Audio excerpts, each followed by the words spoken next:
project? What grade were you in? I was 8th grade. And what did you like about this project? Well,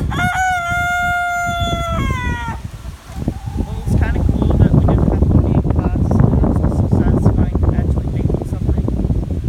What part did you play in making this? I did some of packing these in. I did a lot of the roof. Did some nail gun stuff on the other side. And did this project make you more interested in things like carpentry or building? Kind of. My strong suit is math, so I've never really considered carpentry. Did you like building things? Yeah, it was fun. What kind of tools did you get to use? Nail gun, hammer. That's really it.